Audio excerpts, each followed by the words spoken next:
नमस्कार के न्यूज के खास स्पेशल रिपोर्ट में आपका स्वागत है। मैं हूं मनोज मानस।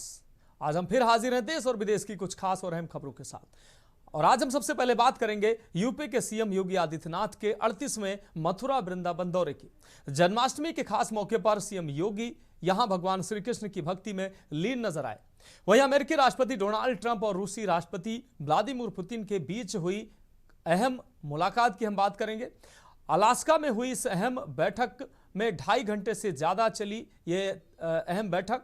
हालांकि बिना नतीजा खत्म हुई ये बैठक। इस हाई प्रोफाइल समिट पर पूरी दुनिया की नजरें थी। और चलते चलते हम बात करेंगे पहाड़ों पर हो रही आफत की बारिश की। तो चलिए अब चलते हैं खबरों के विस्तार में।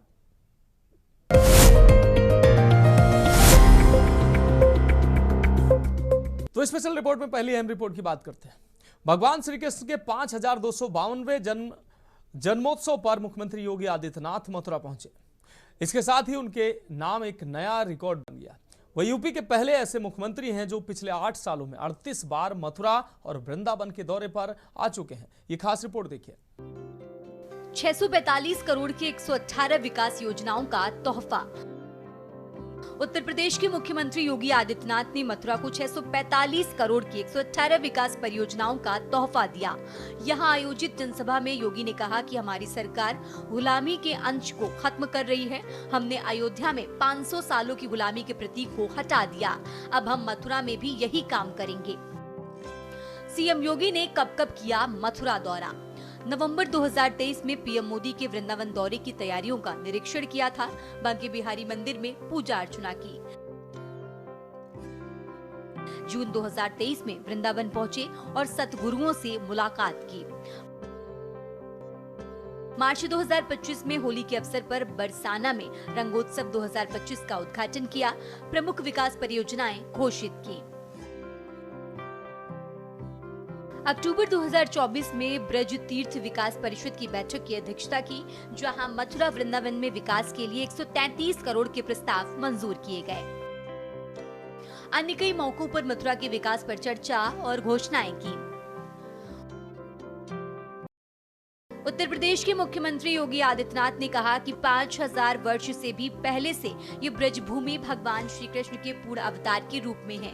ये उनकी पावन लीला की भूमि के रूप में जानी जाती है। ये यूपी वालों का सौभाग्य है कि भगवान ने अपने अवतारों से हमें बार बार कृतार्थ किया है। अगर अयोध्या राम जन्मभूमि के रूप में जानी जाती है तो मथुरा श्री कृष्ण के अवतरण भूमि के रूप में जानी जाती है। भगवान की लीला को जानने और देखने का सौभाग्य ब्रजवासियों को प्राप्त हुआ। हम लोग योग माया की उस पावन भूमि पर जाते हैं जो विंध्यवासिनी धाम के रूप में आज दुनिया को अपनी शक्ति का एहसास करा रही है। वहां पे भी एक भव्य कॉरिडोर बनकर के दुनिया के श्रद्धालुओं को अपनी ओर आकर्षित कर रही है। श्रद्धालु जनों की बेहतर सुविधा। बहनों और भाइयों, यहां पर भी श्रद्धालु जनों को, आने वाले कोटि कोटि श्रद्धालु जनों की सुविधा के साथ ही 5000 वर्ष से अधिक की पौराणिक विरासत के संरक्षण के लिए आधुनिक विकास की प्रक्रिया के साथ जोड़ने के इस अभियान के साथ हम सबको मिलकर के कार्य करना होगा। याद करना उन दुष्प्रवृत्तियों से जो देश को कमजोर करना चाहती हैं, जाति के नाम पर, क्षेत्र के नाम पर, भाषा के नाम पर, किसी अन्य वाद के आधार पर, उनसे सावधान होना होगा।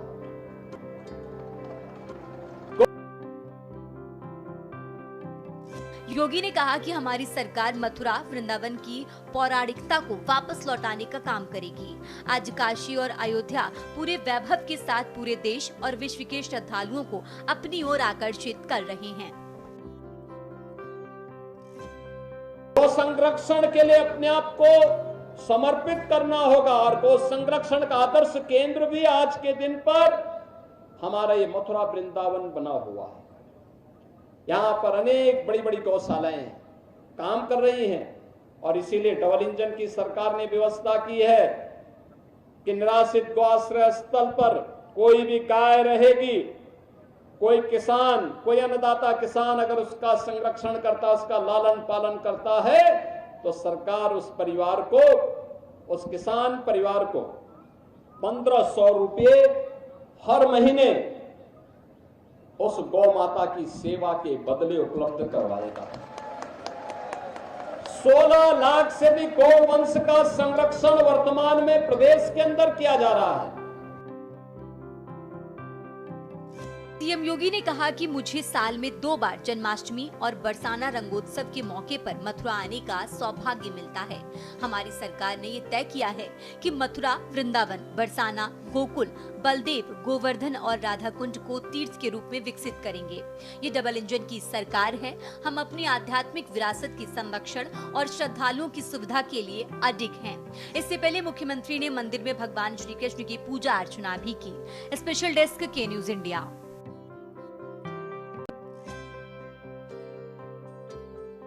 तो स्पेशल रिपोर्ट में अब बात अगली रिपोर्ट की। अमेरिकी राष्ट्रपति डोनाल्ड ट्रंप और रूसी राष्ट्रपति व्लादिमीर पुतिन के बीच अलास्का में हुई अहम बैठक 2.5 घंटे से ज्यादा चली और उसके बाद खत्म हुई। इस हाई प्रोफाइल समिट पर पूरी दुनिया की नजरें थीं, क्योंकि इसका असर यूक्रेन युद्ध और यूरोप की सुरक्षा स्थिति पर पड़ सकता है। यह पहली बार था जब दोनों नेता 2019 के बाद आमने सामने मिले। दोनों नेताओं के साथ उनकी हाई लेवल टीम भी मौजूद थी। बैठक से पहले ट्रंप ने कहा था कि उनका लक्ष्य युद्ध को तुरंत रोकना और पुतिन से यह वादा लेना है कि वे जल्द ही यूक्रेन के राष्ट्रपति व्लादिमीर जेलेंस्की से मिलेंगे। हालांकि दोनों नेताओं में फिलहाल सीजफायर पर किसी तरह की कोई सहमति नहीं बनी है। वहीं पुतिन ने ट्रंप को रूस आने का भी न्योता दिया। ये खास रिपोर्ट देखिए। मुलाकात के वैश्विक, क्षेत्रीय और रणनीतिक प्रभाव। यूक्रेन युद्ध में किसी भी ठोस विराम की अपेक्षा अधूरी रह गई युद्ध जारी है। यूक्रेन की प्रतिक्रिया घोर आलोचनात्मक रही। ऑस्ट्रेलिया में यूक्रेनी राजदूत ने पुतिन पर सोवियत संघ को फिर से जिंदा करने का आरोप लगाया। ये सम्मेलन यूक्रेन समेत यूरोपीय दलों को शामिल किए बिना आयोजित हुआ, जो कूटनीतिक प्रक्रिया की निष्पक्षता पर सवाल उठाता है।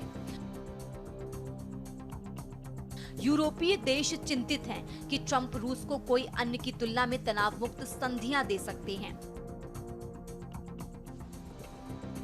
जो नाटो की मजबूती को कमजोर कर सकता है। डर है कि युद्ध के लाभों को रूस द्वारा और दृढ़ता से उपयोग में लिया जा सकता है। 6 साल बाद ट्रंप पुतिन हुए आमने सामने। अपनी पिछली मुलाकात के 6 साल से भी ज्यादा समय बाद डोनाल्ड ट्रंप और व्लादिमीर पुतिन एक बार फिर आमने सामने हुए। अलास्का के एंकोरेज स्थित एल्मेडॉर्फ रिचर्डसन सैन्य अड्डे पर अपने विमानों से उतरने के बाद दोनों नेताओं ने हाथ मिलाकर एक दूसरे का अभिवादन किया। मुस्कुराते हुए ट्रंप ने रेड कारपेट पर रूसी राष्ट्रपति के पास आते ही तालियां भी बजाईं। आपको बता दें कि रेड कारपेट पर हाथ मिलाने के बाद डोनाल्ड ट्रंप और व्लादिमीर पुतिन अपनी प्रतीक्षारत गाड़ियों की ओर बढ़े। पुतिन अपनी औरस लिमोजीन लेकर आए थे और उसे विमानों के पास टरमैक पर देखा गया था। फिर भी रूसी राष्ट्रपति द बीस्ट के नाम से मशहूर अमेरिकी राष्ट्रपति लिमोजीन में सवार हो गए। रूसी राष्ट्रपति के चेहरे पर एक मुस्कान थी, जबकि ट्रंप भीड़ की ओर हाथ हिलाते हुए दिखाई दिए। अमेरिकी राष्ट्रपति डोनाल्ड ट्रंप और रूसी राष्ट्रपति व्लादिमीर पुतिन ने एंकोरेज में रूस यूक्रेन युद्ध पर केंद्रित वार्ता की। इस दौरान रूस के विदेश मंत्री सर्गेई लावरोव और अमेरिकी विदेश मंत्री मार्को रूबियो सहित अन्य अधिकारी भी मौजूद रहे। 3 घंटे बैठक, कोई डील नहीं। आपको बता दें कि रूस ने वार्ता में शामिल आर्थिक प्रतिनिधियों को भेजकर ये संकेत दिया कि व्यापार और निवेश के मुद्दे भी प्राथमिकता में हैं। क्लियर आर्म्स कंट्रोल जैसे मुद्दे भी संभावित एजेंडे में शामिल थे। उनके बीच यूक्रेन जंग खत्म करने पर करीब 3 घंटे मीटिंग हुई। इसके बाद दोनों नेताओं ने सिर्फ 12 मिनट की ज्वाइंट प्रेस कॉन्फ्रेंस की। इस दौरान उन्होंने पत्रकारों के किसी सवाल का जवाब नहीं दिया। प्रेस कॉन्फ्रेंस के दौरान ट्रंप ने कहा कि मुझे लगता है कि हमारी बैठक बहुत सकारात्मक रही। हमने कई बिंदुओं पर सहमति जताई, लेकिन कोई डील नहीं हुई। कोई समझौता तभी होगा जब वो अंतिम रूप लेगा। वहीं पुतिन ने कहा कि उनके लिए रूस की सुरक्षा सबसे जरूरी है। उन्होंने अगली मीटिंग मॉस्को में करने का सुझाव दिया। अपनी बात कहने के बाद दोनों नेता मंच से तुरंत चले गए। पुतिन शनिवार को करीब 10 साल बाद अमेरिका पहुंचे थे। यहाँ उनका B-2 बॉम्बर एयरक्राफ्ट से स्वागत किया गया। यूक्रेन युद्ध खत्म होगा या नहीं, ये तो समय बताएगा, लेकिन इस मीटिंग पर दुनिया भर की नजरें लगी रहीं। रूस यूक्रेन युद्ध का एंड गेम कब होगा, इस बारे में अमेरिका में बड़े स्तर पर बहस जारी है, लेकिन फिर से यूक्रेन युद्ध पर बहस जारी है और हर कोई बस यही बात कर रहा है कि इस युद्ध के लिए आखिर कौन जिम्मेदार है। एक बार फिर से जानिए कि आखिर रूस ने यूक्रेन पर हमला क्यों किया था। पुतिन प्रेस ब्रीफिंग की अहम बातें। 12 मिनट चली प्रेस कॉन्फ्रेंस में दोनों नेताओं ने किसी पत्रकार के सवाल का जवाब नहीं दिया। ट्रंप ने कहा कि बैठक सकारात्मक रही, लेकिन अभी कोई अंतिम समझौता नहीं हुआ। पुतिन ने कहा कि यूक्रेन युद्ध खत्म करने के लिए उसकी असल वजह को खत्म करना जरूरी। पुतिन ने कहा कि अगर साल 2022 में ट्रंप राष्ट्रपति होते तो यूक्रेन युद्ध नहीं होता। बता दें कि ट्रंप ने पुतिन के साथ सहमति नहीं बन पाने का कारण बताने से इनकार कर दिया।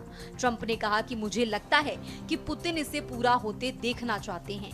हालांकि एक बड़ी बात पर सहमत होने से उन्होंने मना कर दिया। उन्होंने बताया कि पुतिन ने ये बात मानी कि अगर जंग के समय वो राष्ट्रपति होते तो ये जंग कभी नहीं होती।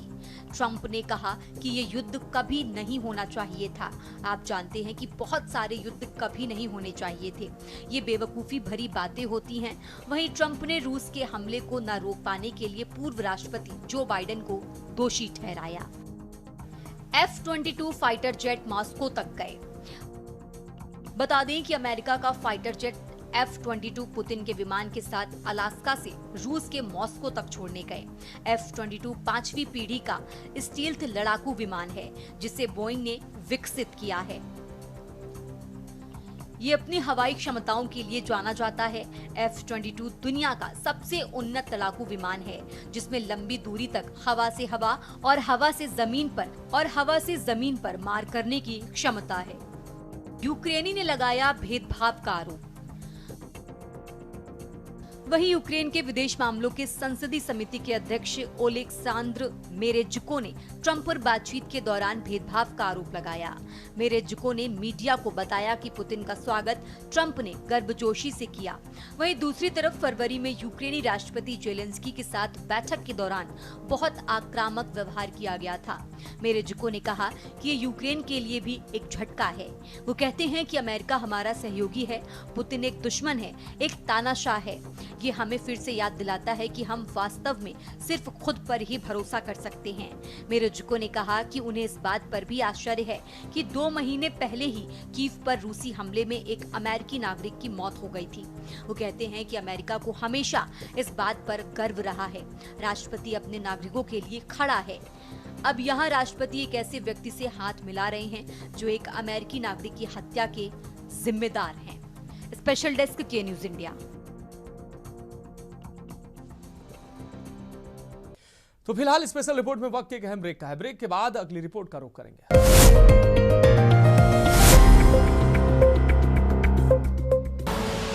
आप देख रहे हैं के न्यूज, खबरों का सारथी। तो स्पेशल रिपोर्ट में अब बात करेंगे अगली अहम रिपोर्ट की। उत्तराखंड में मानसून की बारिश ने तबाही मचा रखी है। भूस्खलन से राज्य की कई सड़कें बंद हैं और जिसके चलते चारधाम यात्रा भी ठप हो गई है। नदियों का जलस्तर खतरनाक स्तर पर पहुंच गया है और स्थानीय लोग और सैलानी मुश्किलों में पड़े हुए हैं। अभी भी बारिश का सिलसिला थमने का नाम नहीं ले रहा है, जिससे तीर्थयात्रियों की मुश्किलें बढ़ गई हैं। वहीं विपक्ष ऑल वेदर रोड और मानसून में चारधाम यात्रा चलने के सरकार के दावे को लेकर सवाल भी खड़े कर रहा है। ये खास रिपोर्ट देखिए। उत्तराखंड में मानसून की बारिश ने चारधाम यात्रा की चमक छीन ली है। कुछ हफ्ते पहले तक रोजाना 50,000 से ज्यादा श्रद्धालु दर्शन के लिए पहुंच रहे थे, लेकिन अब ये संख्या घटकर 14,000 से 15,000 प्रतिदिन रह गई है। केदारनाथ में जहां पहले 20,000 से ज्यादा यात्री रोज पहुंचते थे, अब केवल 4,000 के आसपास दर्शनार्थी आ रहे हैं। यमुनोत्री यात्रा भी लगातार 5 दिनों से ठप है, जिससे तीर्थयात्रियों को भारी परेशानी हो रही है। भारी बारिश के बीच केदारनाथ यात्रा भी भेंट चढ़ गई है। सोनप्रयाग गौरीकुंड मार्ग पर मंकुटिया के पास भूस्खलन से रास्ता बंद हो गया है। इससे 40 से ज्यादा यात्री जो बाबा केदार के दर्शन कर लौट रहे थे, फंस गए। जहां एसडीआरएफ ने मलबे के बीच से अस्थायी रास्ता बनाकर यात्रियों को सुरक्षित निकाला। हालांकि ये मार्ग वाहनों के लिए अभी भी असुरक्षित है। प्रशासन ने यात्रियों को वैकल्पिक सुरक्षित स्थानों पर भेजा है और सड़क खोलने का काम तेजी से चल रहा है। मंकुटिया स्लाइडिंग जोन और गौरीकुंज के पास छोटा पार्किंग क्षेत्र अब पैदल यात्रियों के लिए खोल दिया गया है। भारी बारिश ने नदियों और गद्दारों को उफान पर ला दिया है। ऋषिकेश के त्रिवेणी घाट पर गंगा का जलस्तर 339.25 मीटर तक पहुंच गया था, जो चेतावनी रेखा से केवल 25 सेंटीमीटर नीचे था। काशी के बड़कोट में पालीगाड़ में पानी का स्तर बढ़ रहा है। यमुनोत्री हाईवे पर सयाना चट्टी में यमुना पर बनी झील का पानी किनारे के होटलों में घुस रहा है। अलकनंदा, टॉन्स और पिंडर नदियों का जलस्तर बढ़ने से किनारे बसी बस्तियों को खतरा बढ़ गया है। प्रशासन ने नदी किनारे रहने वाले लोगों से सुरक्षित स्थानों पर जाने की अपील की है। सरकार की नीयत ही ठीक नहीं है। कांग्रेस की सरकार में जो पार्किंग बनी थी, जो सुविधाएं हुई थी, वो जस की तस है। नई सरकार ने पिछले 7 सालों में कोई काम नहीं किया है। चारधाम यात्रा की किसी तरीके की सुविधा नहीं है। सोनप्रयाग में जो सड़क, मेरे हरिद्वार से केदारनाथ की यात्रा में जो सड़क टूटी थी आपदा के टाइम पे, वो आज तक नहीं बन पाई है। तो ये इस बात को साबित करता है कि सरकार करती नहीं है, खाली मुंह से कुछ बोलती है पर जमीन में कुछ नहीं हो रहा है। पिछले 7 वर्षों से भारतीय जनता पार्टी प्रदेश में शासन कर रही है और लगातार चारधाम यात्रा की बात करती है। अपने चौड़ीकरण, जो राष्ट्रीय राजमार्ग हैं, चारधाम यात्रा मार्ग है, उनके चौड़ीकरण की बात करती है। लेकिन ये बात किसी से छुपी नहीं है कि हर बार जब मानसून इस दस्तक देता है इस प्रदेश में, तो सबसे बुरा हाल उन्हीं रोडों का होता है और चारधाम यात्रा हमेशा बाधित होती है। इस वर्ष भी हर पूर्व वर्षों की भांति इस वर्ष भी भारतीय जनता पार्टी के जो हमारे धार्मिक जी हैं, उन्होंने जो हमारे मुख्यमंत्री हैं, उन्होंने पूरा आश्वासन करा था कि किसी भी रूप में जो यात्रा है उसको बाधित नहीं होने दिया जाएगा। हमारी तैयारियां हैं। लेकिन आप देख रहे हैं कि लगातार मानसून की वजह से और विभिन्न कारणों की वजह से यात्रा सुचारू रूप से नहीं चल पा रही है, लगातार बाधित हो रही है। तो हमें तो ये लगता है कि जो यात्रा से पूर्व जो दावे सरकार ने किए हैं वो पूरे खोखले साबित हुए हैं। देखिए, सरकार की प्राथमिकता है यात्रियों को सकुशल पहुंचाना और सकुशल वो अपने गंतव्य को वापस जाए। लेकिन कांग्रेस की प्राथमिकता है धर्म की आड़ में भी राजनीति करनी है, अपनी राजनीतिक रोटियां सेकनी है और इस यात्रा को लेकर के देश भर में कहीं ना कहीं नेगेटिविटी फैलाने का काम कांग्रेस कर रही है। और सरकार अपनी प्राथमिकता के अनुसार जो हमारे यात्री यहाँ पहुँच रहे हैं, श्रद्धालु यहाँ पहुँच रहे हैं, उनको सुरक्षित स्थानों पर रखना है। यात्रा को रोकने का मतलब ये नहीं है कि किसी की भावनाओं को ठेस पहुंचाना है, बल्कि वो व्यवस्थाएं, चाहे हमारी, क्योंकि आपदा के कारण जो हमारे संवेदनशील क्षेत्र है वहां पर काम चल रहा है, हमारा प्रशासन शासन काम कर रहा है, पर कांग्रेस को ये सारी चीजें बर्दाश्त नहीं होती हैं और इसीलिए इस तरीके का अपना बयानबाजी करके कांग्रेस केवल और केवल सुर्खियां बटोरना चाहती है। यात्रियों की सुरक्षा से कांग्रेस को कोई लेना देना नहीं है। उत्तराखंड में बारिश, भूस्खलन और बढ़ता जलस्तर प्रशासन के लिए बड़ी चुनौती बन गया है। सड़कें खोलने से लेकर यात्रियों और स्थानीय लोगों की सुरक्षा तक हर मोर्चे पर जंग जारी है। वहीं केदारनाथ मंदिर समिति ने उत्तराखंड चारधाम आने वाले तीर्थ यात्रियों से अपील की है कि मौसम पूर्वानुमान के अनुसार यात्रा करें। तीर्थयात्रियों की सुरक्षा प्रदेश सरकार की प्राथमिकता है। वहीं पिछले दिनों भारी बारिश के अलर्ट के चलते जिला प्रशासन ने केदारनाथ धाम की यात्रा पर रोक लगाई थी, लेकिन इस बीच बड़ी संख्या में श्रद्धालु केदारनाथ धाम जाने के लिए सोनप्रयाग पहुंचे। इसी बीच पुलिस ने उन्हें आगे बढ़ने से रोका तो पुलिस प्रशासन और यात्रियों के बीच नोकझोंक हो गई। एक तरफ जहां यात्रियों ने बैरियर तोड़ा तो पुलिस प्रशासन ने उन पर लाठीचार्ज कर दिया, जिसके बाद अब सियासत भी गर्मा गई है। इसको लेकर कांग्रेस ने सरकार पर हल्ला बोला है। कांग्रेस का मानना है कि मुख्यमंत्री को बताना चाहिए जो यात्री यहाँ आते हैं वो हमारे अतिथि होते हैं। उनके ऊपर सोनप्रयाग में लाठीचार्ज किया गया, कैसे हुआ? क्या चारधाम यात्रा के पहले ये नहीं कहा गया था कि व्यवस्थाओं को ठीक कर लिया जाएगा और अब व्यवस्थाएं ठीक नहीं है, या अपने यात्रियों को नहीं बताया गया कि वो केदार बाबा के द्वार तक नहीं जा सकते? तो ये आपकी गलती है। आपको बता दें कि उत्तराखंड में हो रही भारी बारिश तथा भूस्खलन से बाधित चारधाम यात्रा मार्ग की स्थितियों के मद्देनजर प्रशासन ने बद्रीनाथ धाम, केदारनाथ धाम सहित हेमकुंड साहिब, फूलों की घाटी के लिए 14 अगस्त तक यात्रा पर अस्थायी तौर पर रोक लगा दी है। आगे स्थिति सामान्य होने के हिसाब से ही यात्रा करने को लेकर सरकार की तैयारी है। मुख्यमंत्री पुष्कर सिंह धामी जी को बताना चाहिए कि जो यात्री हमारे यहाँ आते हैं वो हमारे अतिथि होते हैं। उनके ऊपर अगर सोनप्रयाग में लाठीचार्ज किया गया है तो वो कैसे हुआ? क्या आपने ये नहीं कहा था चारधाम यात्रा के पहले कि व्यवस्थाओं को ठीक कर दिया जाएगा? मगर अगर व्यवस्थाएं ठीक नहीं है, आपने यात्रियों को पहले नहीं बताया कि वो केदार बाबा के द्वार तक नहीं जा सकते, तो ये आपकी गलती है, आपकी कमी है। केवल वोटों की राजनीति करने से बाज आइए मुख्यमंत्री जी। ये जरूरी है कि व्यवस्थाओं को ठीक करें और जो अतिथि हमारे यहाँ आए हैं उनका सम्मान करें, उनकी जीवन की सुरक्षा आपकी जिम्मेदारी। लाठीचार्ज का मतलब चोटें आपने दी है, उन पर आघात आपने किया है।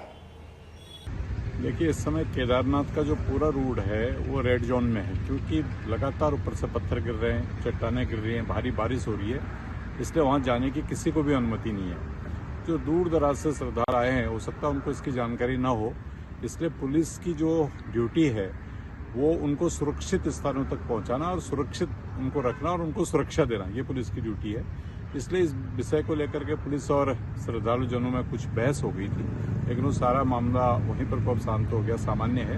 हम जो भी काम वहाँ पर को हो रहा है वो जो देश और विदेश से श्रद्धालु आए हैं उनकी सुरक्षा के लिए हो रहा है, लेकिन ये विषय जो है सुरक्षा से जुड़ा हुआ विषय है, क्योंकि पूरा केदारनाथ जो का एरिया है वो रेड अलर्ट घोषित है, इसलिए ये यहाँ पर को परिस्थिति आई थी।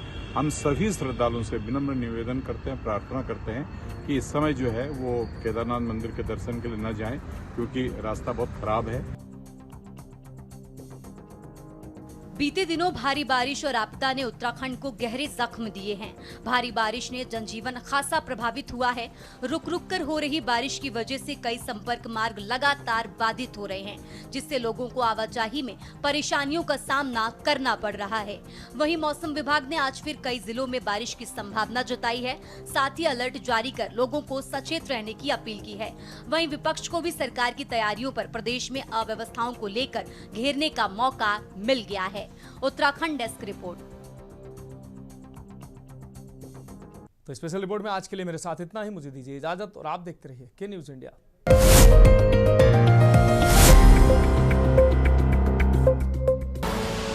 आप देख रहे हैं के न्यूज खबरों